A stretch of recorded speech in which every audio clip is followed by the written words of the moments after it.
Poems of stories and stories of poems. Sometime in my 20s, I discovered that my uncle Said had written a poem for me when I was born. The poem was called Safaa. I discovered it by chance, probably at the same time that I discovered that my uncle Said wrote poems in the first place. The poem's title that carried my name, Safaa, surprised me. I expected it to carry a different name, and a different name from mine. But since it was my birth that gave birth to the poem, it became me.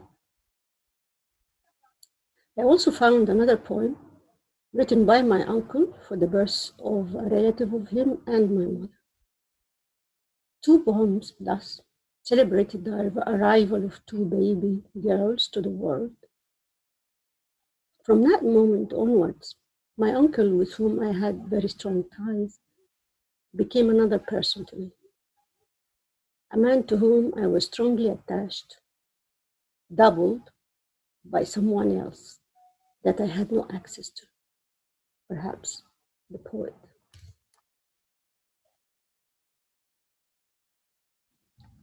By doing so, actually my uncle was well rooted in a strong poetic tradition, in Arabic poetic tradition, especially by writing a poem for someone, by giving a poem as a gift to someone. The Arabic tradition has love poems that were written for the beloved Layla by Qais, or the beloved Abla by Antara, and many others. Writing a poem as a gift for someone was a mission of court poets too. For example, John Dryden, Al-Mutanabbi, Al-Akhtar are all court poets. They had a mission of propaganda by writing poems celebrating the monarch and her or his deeds. They were chosen because they were good poets. Being good poets who wrote good poems, thus they became poem givers, if you will. Poem givers. Often poets write a poem for someone or as a gift for someone. From 2012, onwards, I was preoccupied by the retreat of poetry from the public sphere, especially the type of poetry or the type of poems I write, along with other people. I watched the shrinking of the literary space, hospitable for this particular form of poems, with awe and impotence. At one moment, I thought, like many others, that the association of more than one art form would open up a new space for the poem, like associating the poem with film or graphics or music. That association would save the poem. However, this has been done already a long time ago and had very little effect. I will say, arguably, that we have not yet invented an independent art form of poem in film. As a blueprint in my psyche, perhaps a poem that accompanied the beginning of my existence helped me to see through this dilemma, which was a real dilemma for me, at least. I thought, what if writing was about entirely different experiences from self, my own experiences? I mean, other subjective experiences distant from me that would be expressed in prose and narrative form from the start.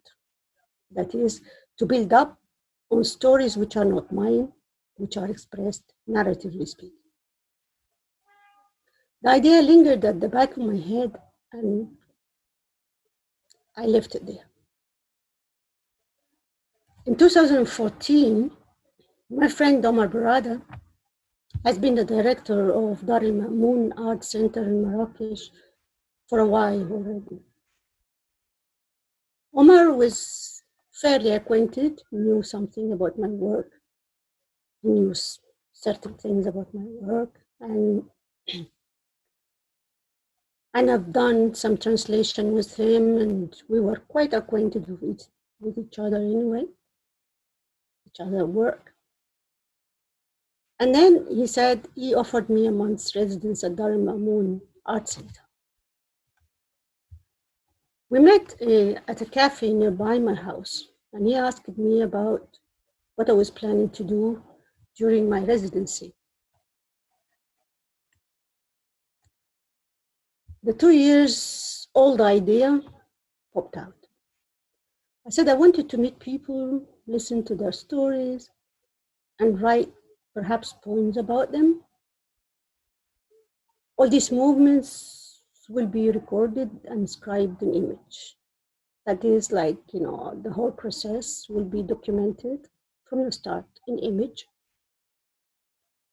in view of making a film or not making a film. It's just like to use the film to remember what the story was about and how it was told. Omar agreed, and I went to Marrakesh. Perhaps within the first week of my stay there, I met a young man at Dar al-Ma'moon library, whose name is Nuruddin, a young man, with whom I became friends very quickly. I told Nuruddin about my project and that I was looking for people. Nuruddin said he would think about it. A couple of days later, he called me and said that he has spoken to his philosophy teacher in his village and told me that his philosophy teacher and his wife would welcome me to their house to see what can be done, and I could go anytime after work. Both Nuruddin and I went to Ahmed. Ahmed is a nearby town, half an hour drive from Marrakesh, where Nuruddin actually lived and his philosophy teacher too. Ahmed is a Berber town at the foot of the Atlas Mountains, well known for its mausoleum of the Prince Hewitt, Al-Mu'tamid ibn Abbad. So I went with Nuruddin, met Al-Hassan, this is Nuruddin's philosophy teacher, and Hind, Al-Hassan's wife. They have also two small daughters at the time, Fairuz and Malak. I also met up with a group of friends close to the family. All were ready to participate in my experience. So from that moment onward, I went almost every Friday there. Sometimes I had a lunch with them. Sometimes I went to the market early with Hind and then went to have lunch with them and then started working in the afternoon. I filmed them individually. I filmed Al-Hassan, I filmed Hind, I filmed some friends of Al-Hassan. I filmed Nuruddin in his own house. What would I do? What did I do was I would go back to Dar al-Ma'moon, to my room, would very often spend hours listening to what I recorded, watch what I recorded, and take notes, write down all narrative lines which were appearing from the recordings. And then I would leave that, sleep overnight, get up early, and write down what the poems, write down poems which was influenced by what I wrote down and by my own night too. Before I left, I went back to visit them. They have already become my friends. I had become the recipient of their stories and I gave each his or her poem as one would give a departure gift. I was utterly surprised when I saw how much it meant to them. This exchange helped me and helped them to go on with our lives. I was astounded by the poem's healing power of loss, of dislocation, of destitution sometimes. And then carried on the experience with other people whose universe was very, very different from mine, and wondered whether it would have the same impact. Abdul Latif, the hotel porter where Dar al-Ma'moon was situated, I saw him every day, carrying the clients' bags from the reception to the rooms. The hotel was in a very vast ground, and the rooms were like independent villas. So there is like lots of space to be walked from the reception to the rooms, and from the rooms to the reception. At one moment, I asked him if he could speak, and I explained what I was doing. He agreed to participate in the experience. We met somewhere in a hotel after he finished work, and I filmed him speaking to me. The experience with him was very different from the other people, from Al-Hassan and Hind, because he was a very different person from me. And the narrative deployment took different paths from the people who were somehow closer to me and to my experience of life, like Al-Hassan and Hind. He could read and write. Some people in the hotel didn't, but he did. He was literate. He always kept his distance from me by calling madam. He always called me Sayyidati, madam. And I will speak more about him when I introduce the bit of film about him. My residency in Marrakesh proved beyond doubt that writing poems for people could be a valuable genre of poetics. I would like to look at the experience from a different angle and draw some abstract lines. The gift of poem. Someone writes to you about you, concerning you, that goes through the self as if it were a bridge or an airlock, or even, as Paul de Man has put it, a revolving door.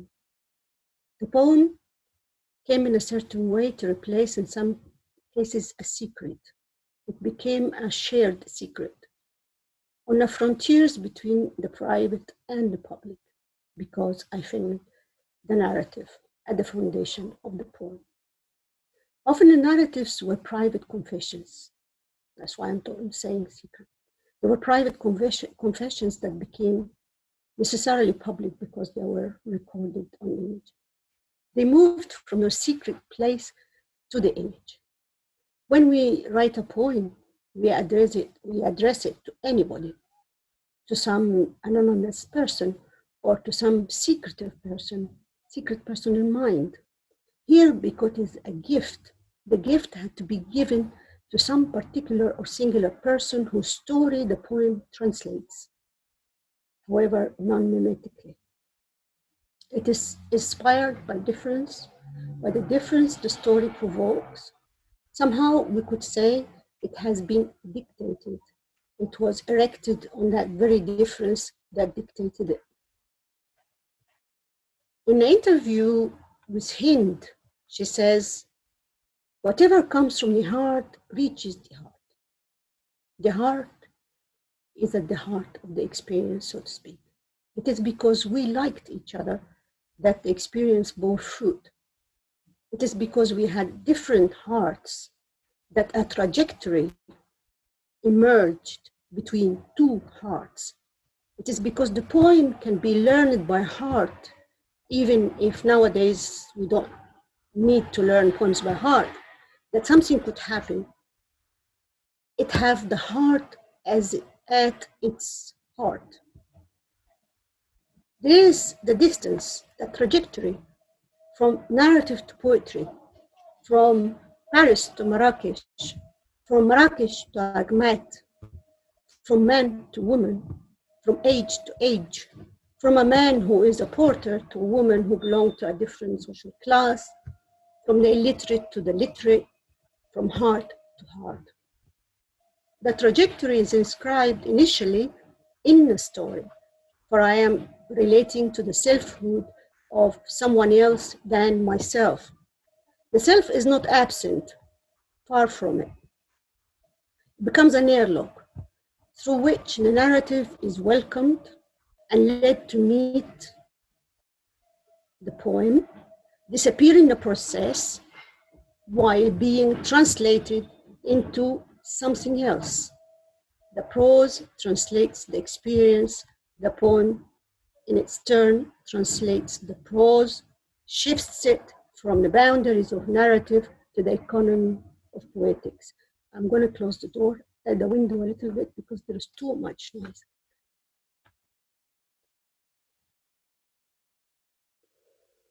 In a way, the heart here becomes also memory. We learn poems by heart. The expression exists in English, to learn by heart, in French, apprendre par cœur, in Arabic, عن ظهر قلب. We learn by heart. Thus, the heart is where we keep the memory. It has been said, Jean-Luc Nancy also said it, that the heart sometimes has its own memory. The poem is where we keep the memory, whether we learn it by heart or not. In the experience I'm presenting to you, you see that most of the narratives are about memories of wounds, blessures, wounds, that travel to the memory of the poem. In the poem, however, such memory is not kept as in an archive form, in an archival form, nor as a story. Rather, it is the memory in its most condensed and economic form that the poem extracts. The heart is also the place of rhythm. The heartbeat is where rhythm starts. That's why the different rhythms of narratives inspire these symmetrical rhythms of poems. Each of the poems you will see is intrinsically linked to whoever countersigns it. The question of who signs the poem here is an important question.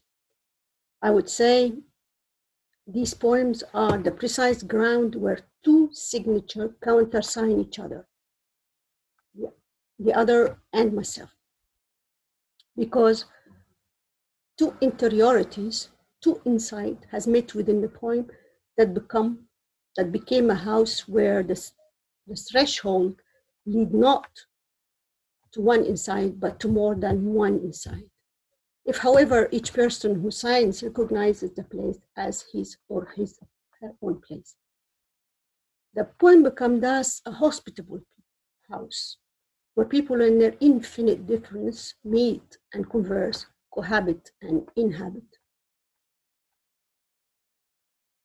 The first person I am going to introduce to you is Abdelatif, the porter. He agreed to speak to me, but naturally the distance between us, the trajectory that his narrative would have had to make to me was complicated. I asked him many questions, trying to find a common ground between us, until I found out that he had a passion for bees. It happens that I also have a passion for bees. There I found the ground on which we could meet. He also reminded me of my father, who often said that he had no old friends, that he never kept an old friend. Abdelatif said the same thing. Abdelatif wanted to trade in dry fruit, almonds, apricots, walnuts, hazelnuts, and raisins. He would have loved to do that. However, obviously, for economic reasons, he had to work at the hotel. There was a wound that I picked up and put it in one line in the poem. I was astounded by how delicate and gentle Abdel-Latif is. No wonder he was so close to bees. When I wrote the poem, I often signaled the trajectory, or call it the distance, by speaking about the protagonist in the third person. I would say, he is, he did, he. I would say he.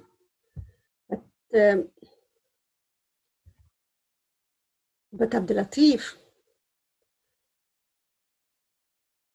was the only one among all the protagonists who actually appropriated the poem. He wouldn't say he. When he read the poem, he said I. He couldn't speak about himself in the third person. He knew this is a poem for him, and as if he's written it, so he would say I. And when he reads a poem, he changed the pronouns. It is his poem, and he signs it. And he signs it himself by his own name by saying I. He left one single line for me to sign at the end.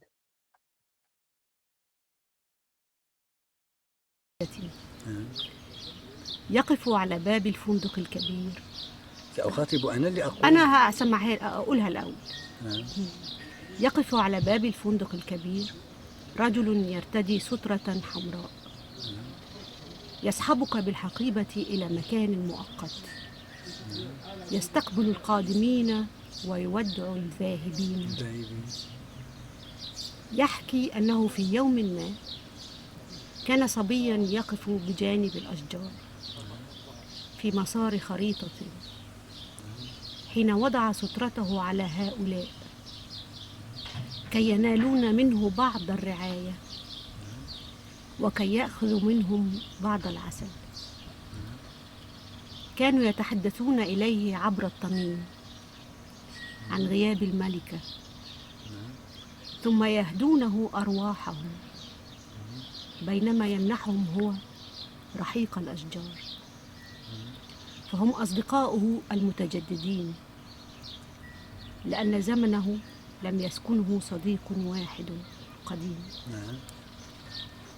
حيث كان الرجاء الذي يجف مع ثمرة اللوز يعرف أن الموت لا صديق له، أن المسافة هي الطريق الذي يقطعه المطر أحيانا على أرض فندق يأتي إليه القادمون الذاهبون أبدا وهو رفيق اللحظتين قادم وراحل أيضا يسلمه. تفطر عليه؟ نعم. لا سيدتي، تسحر به. نسحر به في رمضان، إنه جد مهم في رمضان. وهل هو العسل الذي تقوم بصنعه أنت شخصيا وأم تشتري العسل؟ لا، إنما النحل هو الذي يقوم بصنع العسل.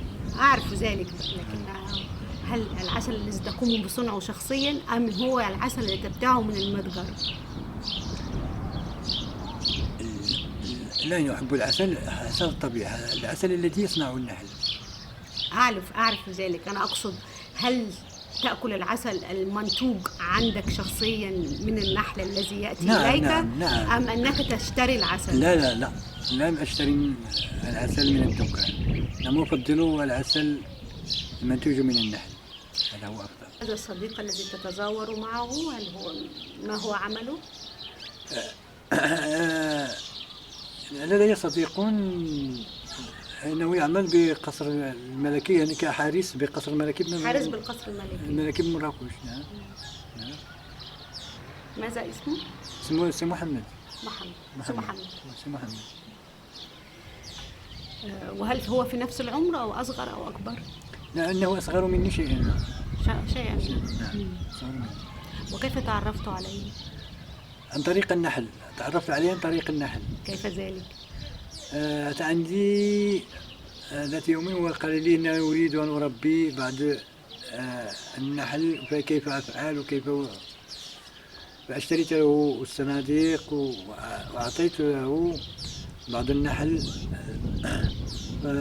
وحطه عنده في المنزل ديالو، وتنعاونو وخدام معاه وكل شيء، ولكن ما سخرش ليه داكشي، يعني يسخر الله. لم يوفق في نتيجة النحل. كيف تعلمت تربية النحل؟ تعلمت النحل من صغري. منذ الصغر؟ منذ الصغر. ذات يوم خرجت من المدرسة وتلقيت مع النحل. النحل داخل واحد الشجرة، مجموعة داخل الشجرة، وقبضت معطفي وجمعت بذلك النحل إلى المنزل. بالمعطف؟ نعم، إلى المنزل ورميته داخل المسكن ديالو. من ذلك النهار. لكنه يعني صنعة، يعني محتاج كثير من الخبرة والدراية، كيف العناب، صحة النحل، كيف جني العسل، كل هذه الأشياء لم تعلمتها بنفسك هكذا ودون أي نعم. النحل إنه يحب الأماكن التي تكون خالية من الرائحة الكريهة فقط. إن النحل يسكن داخل الأشجار القديمة والمغارة من التراب أو الأخشاب، يسكنوا الأماكن التي خالية من الرائحة الكريهة. ولكنه هناك فن في التعامل. نعم، في التعامل. الآن كانت تجهيزات ديال النحل، كانت الصناديق من الخشب أو بما يسمى الجبح الذي يصنع من القصب. أكثر في الجبال، ويصنعون مساكن النحل من القصب. يسكنون في النحل في القصب كثير. لكنك لم تدرس العناب النحل من عند أي شخص أو لم تتدرب عليه مع أي شخص؟ لا سيدتي، لا، أنا ذاك الشيء لوحدي. وهل ترتدي هذا القناع لتتعامل؟ من القناع واللباس والحذاء خاصة بالنحل. هل لونه أبيض؟ لونه أبيض، نعم.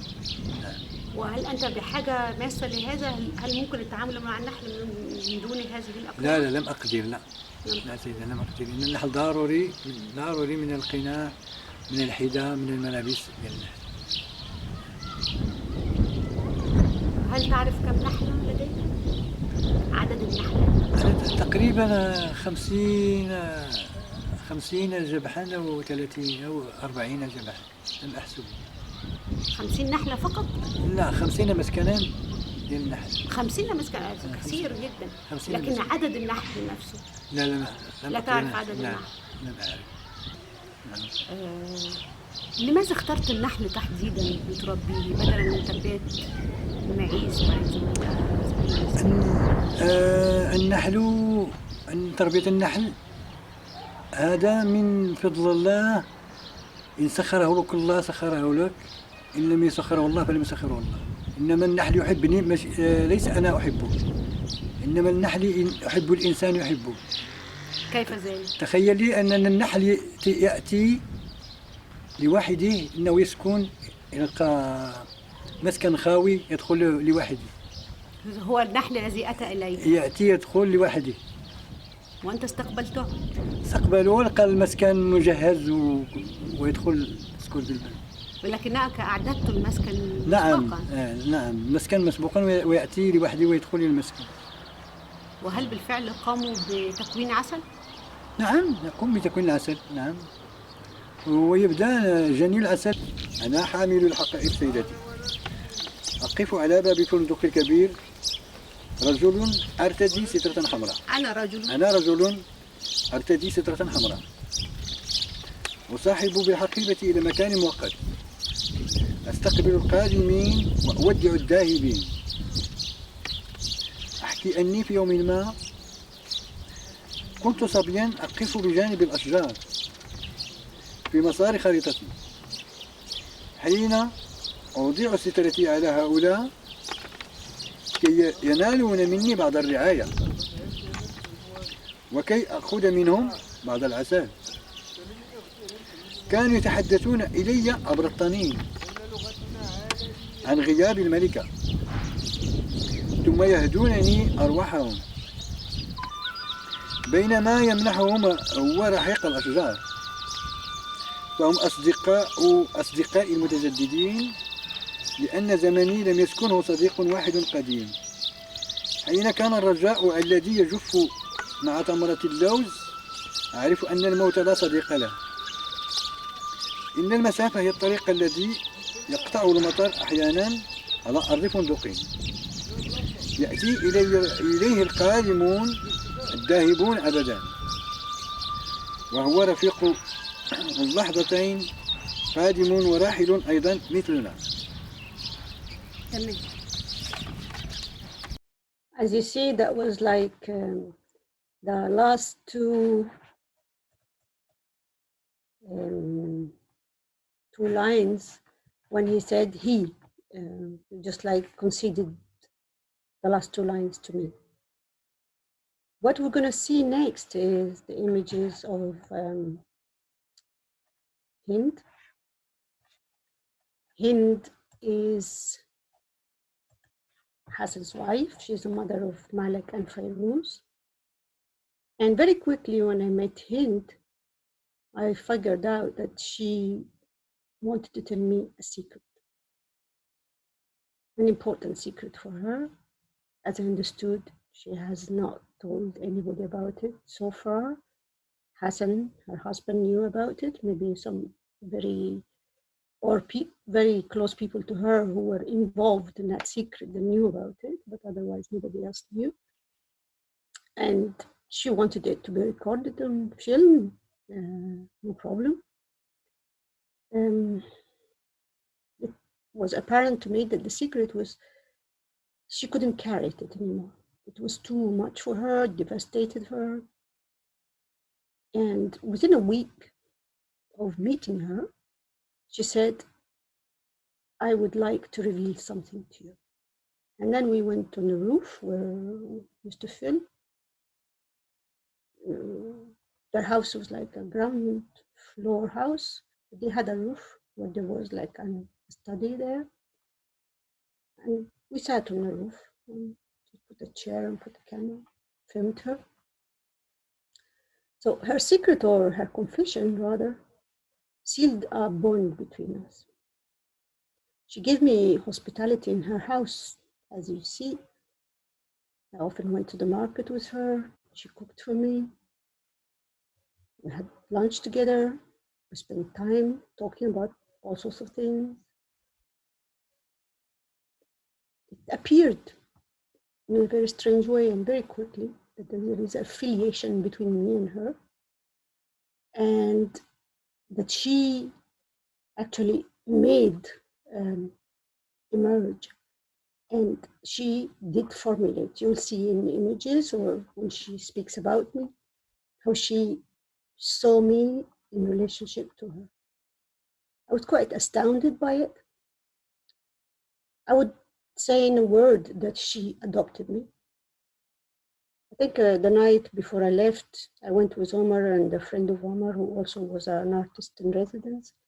We went to their place and Omar had seen her and seen how she decided to offer me a henna ceremony thing, where there is a person who comes and draws my hands and legs with henna.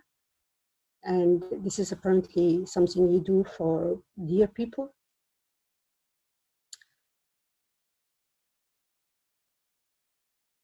She will mention in an incidental way how she related to me in extracts on the narrative. I'm going to present that now. She spoke a lot, I recorded a lot, but only I chose a little bit of an extract to show you before showing you her poem. I actually did write a lot for her. I wrote more than 3-4 poems or something. There's only one poem here, but there are more, and I've given that to her, and she exaggeratedly called them birth certificates. هذه النظرات ذاتية الأبعاد.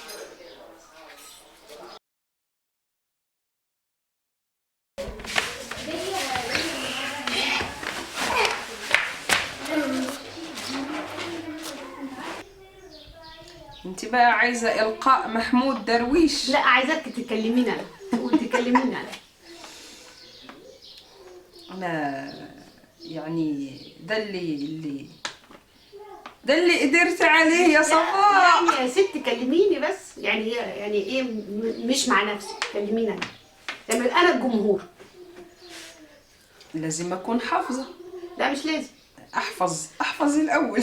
احنا دايما أوكي. Dis-le, tu On va essayer. Tu regardes. Ok. Ça y est, on commence. شيء. رحمة، أعرفك لأنك تعاندين القدر مثلي. أنت وردة البراري على أطلال الزمان. تحملين حلما في صحوك الباكر، هو السر الذي لا أعرفه.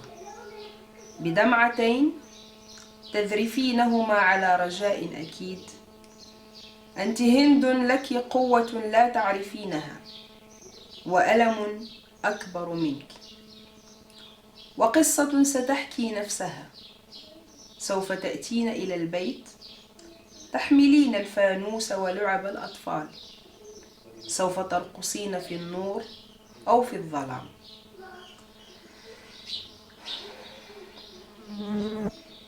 تقصين قصة عالم انتهى، وآخر تحمل طرفي ملك وفيروز. تغني للطيور الواقفة على شجرة التوت قبل منك بدقيقة واحدة.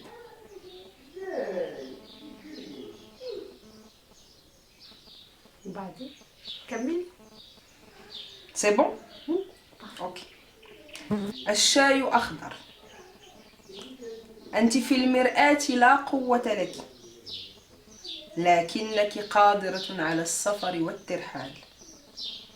عند وصول الحزن تقولين لا حق لي فيه، تطردينه بدمع. تواصلين الحلم العابر للقارات على دراجة في الساحة المقابلة للبيت. عندما يحين الوقت للمستحيل أن يظهر. Okay, well, that's Hind, and Hind was a very moving person, very intelligent person, and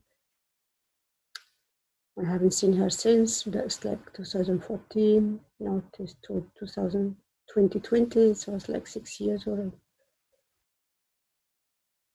The second character, well, the third in this series, is Al-Hassan, which is her husband. And Al-Hassan actually did treat me like, this is a very strange thing in that family, because he treated me like a brother. We often discussed things, ideas, politics. We watched the final World Cup. It was the World Cup match in a gay bar in Marrakesh together.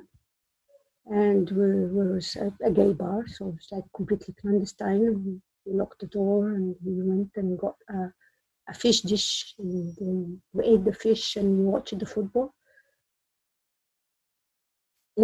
He also was very seriously wounded by his family. He was also, an abused child, and his scars were very vivid. He was suicidal.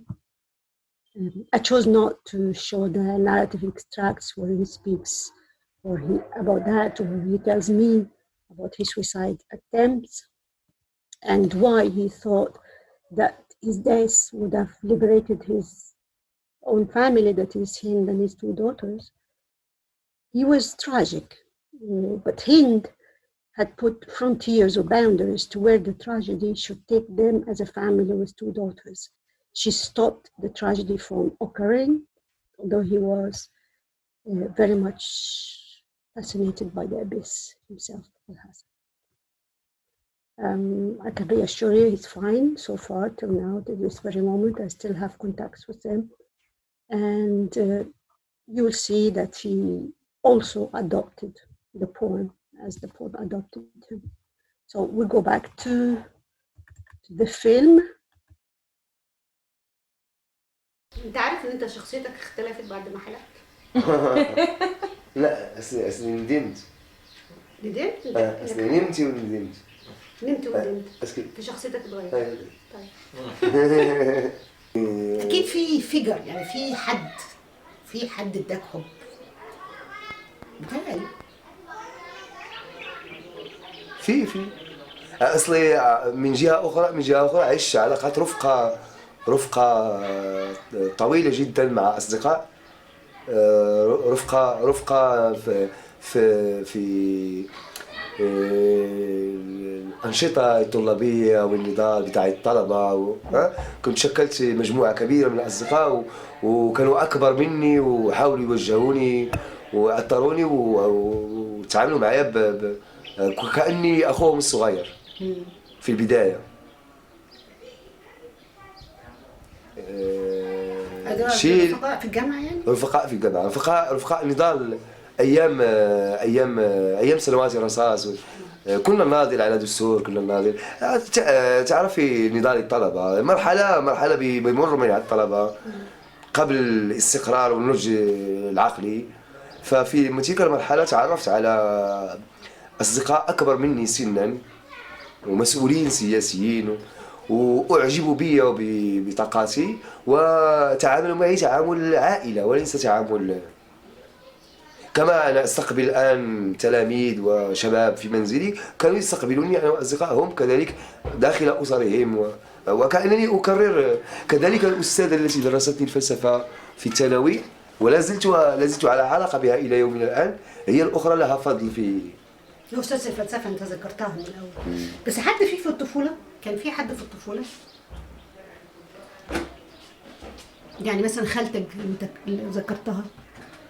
أيوة، كانت خالتي كانت تلمح، بس أنا ما كنتش بفهم. كانت تقول لي احترس، مراتي الأب مش زي الأم. بس أنا كان منصوب علي، كنت عايش كذبة كبيرة. أبويا قدر يمثل علي لمدة أكثر من 40 سنة على إنه بيحبني وعايز لي الخير وإني مراته بتحبني. وفي الأخير لا هو ولا مراته ولا أبنائه مش عاوزين إلا يستفيدوا مني، سواء بشكل مادي أو على مستوى العلاقات. حتى علاقاتي يستغلوها. لما أنا انتبهت لهذه المسألة توقف. أنت مش بس انتبهت، أنت لما أصبت بعدة إصابات لما تكسر راسي.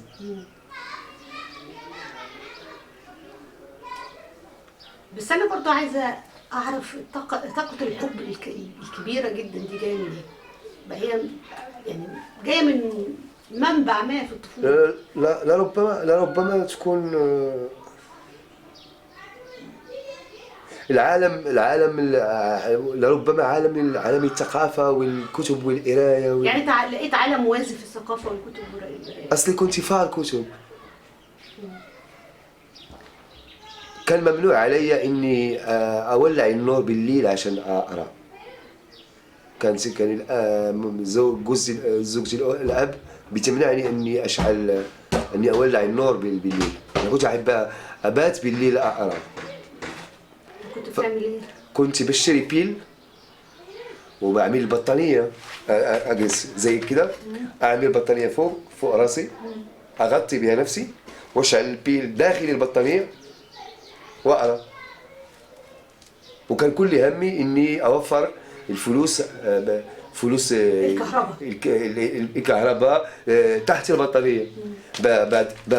بنام على ظهري وبرفع رجلي كده عشان البطانية تعمل خيمة. فبولع البيل في الكتاب وبقرأ الصبح عشان ما تأيديش، لأن بيقولوا بتضيع كهرباء. بنودي فواتير كثيرة. أنت لست وحشا، أنت لست بوحش ولا بقدر فاجر، أنت لست قربانا لهؤلاء، أنت تقف على أرض الفلسفة، تربط عبارة لأرسطو بأخرى لأفلاطون عن أصل الحكم، هل هو كتابة أم شكل ملموس، تجري إلى البائع بصمت العارفين، تباجل 10 علب فارغة من السجائر بعلبة واحدة بها 20 سيجارة، تنتظر من الدخان أن يأتي بمفارقة ما، بحدث كان أو بحدث يأتي، فالأفق لا ينقطع بإرادة الموت، الأفق ينقطع في توافق. عندما تتجلى الأشياء دون أن تلمحي تحت جنازير دبابة هناك ثقب ما في الكون ندخل منه إلى أنفسنا. نصارع الحوت الذي يأتي إلى الشاطئ، يبتلع الرجل الواقف هناك. ما يحدث في اللحظات الفارقة أن الألم يصير نورا في أعماق الحوت. سأنتظر الحكاية عندما سيخرج كيونس من أحشاء الحوت كي يقص علينا أن النجاة فيما وراء الصورة دائما لا تقف دائما ولا تتحدث أبدا، وأنك مقيم على أرض فاجعة. اللمبات الموفرة لازمة عند القراءة خلسة في السرير. كانوا يحاسبونك على النور. الليل في رحابه ينحصر في مكان تحت الغطاء، فكان هناك اثنان معا.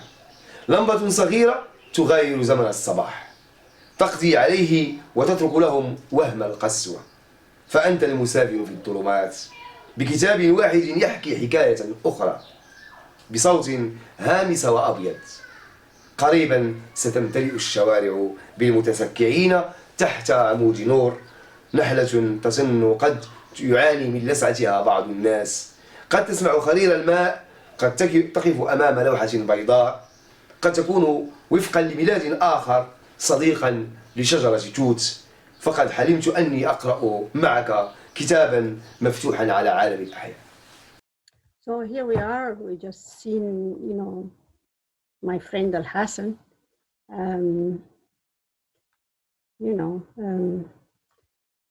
reading his poems, and you could see the story directly related to the poem about the light bulbs and the reading in bed. So that was, it was very moving. The poem comforted him, and I think it released him from some guilt I couldn't name. Perhaps the guilt of even surviving, as often is the case of survivors. He had a very serious accident, motorbike accident, and he stayed in bed for almost 1 year. And it's during that time, when he was in bed for a year, that he realized he was an abused child. But as we know, as you see, the philosophy and him and his daughters all saved him. Now this is the last person, character, call it, or protagonist. His name is Nuruddin. He's like the person who actually introduced me to all these people and introduced me to Ahmed. He was very young at the time. He still was in high school, and I just met him a couple of years ago. I was in Morocco, I was in Casablanca, and I met him by chance. I didn't recognize him at the beginning, but he's changed, grown up. He was asking me a question about Gramsci in a conference I was doing, and I realized it was Nuruddin. I was so happy to see him. So that Nuruddin he's the one who introduced me to Ahmed, to Al Hassan, the philosophy teacher. He too was very gentle, delicate, and deeply melancholic. His melancholy was aesthetic. He liked beauty, and he was only singularly fascinated by beauty. I would say he loved love. He loved trees. He was even arrested because he defended trees from being chopped down, even if Morocco and this part of it, near Marrakesh, was fairly ecological. And the environment is rather looked after. Still, that wasn't enough for Nuruddin. He defended, with his own body, a group of trees that he wanted chopped down, and he attached himself to them. And, they had to cut him loose from the trees to be able to chop them down. He also felt kind of relieved, liberated by the poem because of a sad love story. He was just like going through as if his lost love story found a place to be preserved within the poem, and was kept safe within the space of the poem, and somehow it left him, and yeah, he was liberated from it in a certain way. So let's go and see how Nuruddin, you will see that at the beginning of Nur, because I went to his house, so there is like, you could see his sister, I saw his mother, his sister, his father. So now I filmed a little bit with his sister, so you will see her at the very beginning. غزلي غزالي طال صبري طال هي غزلي غزالي طال صبري طال هي والقمر سلالي عيني طول الليل راح والقمر سلالي عيني طول الليل راح.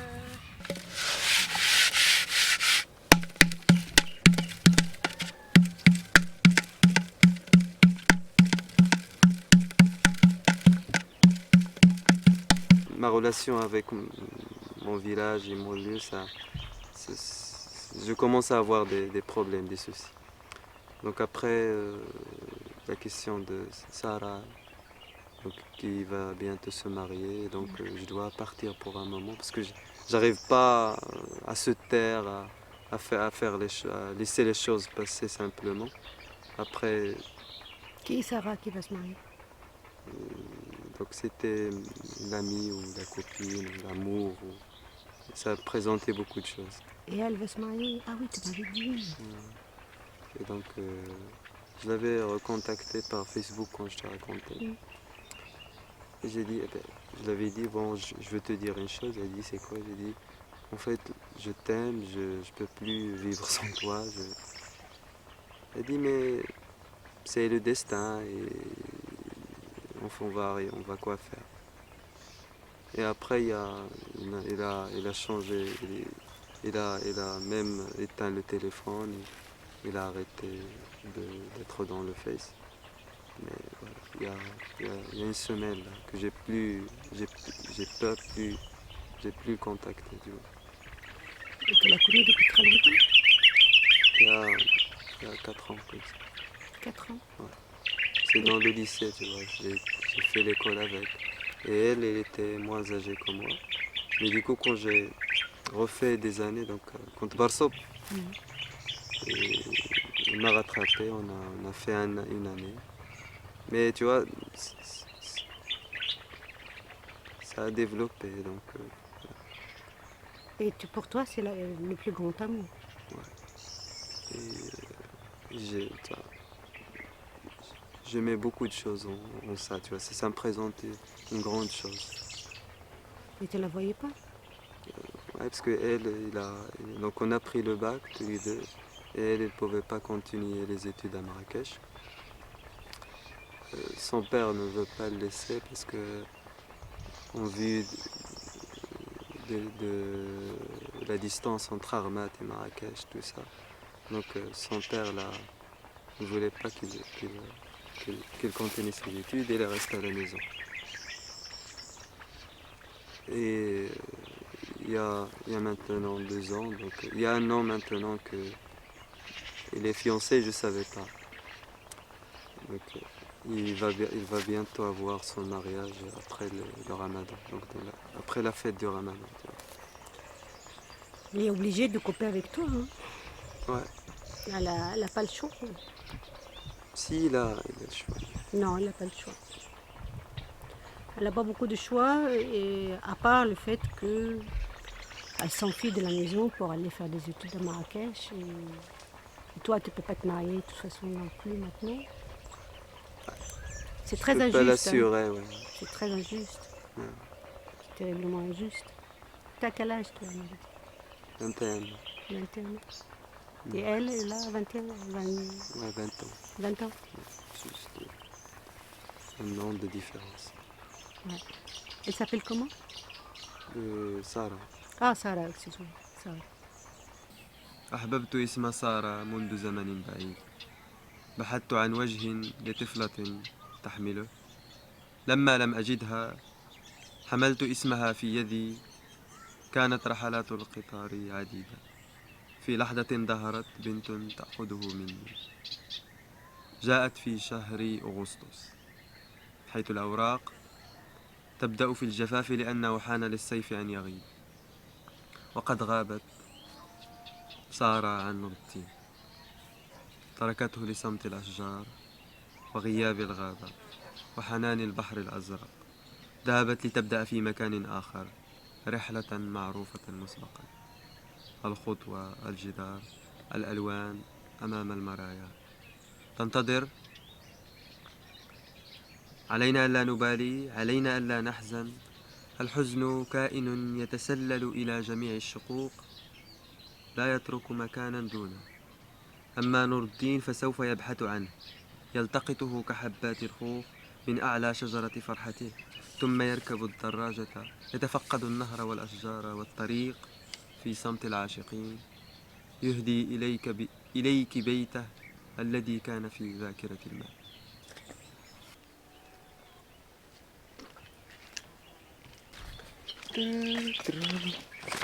صوت البقرة جميل. شاعري تصيح تصيح.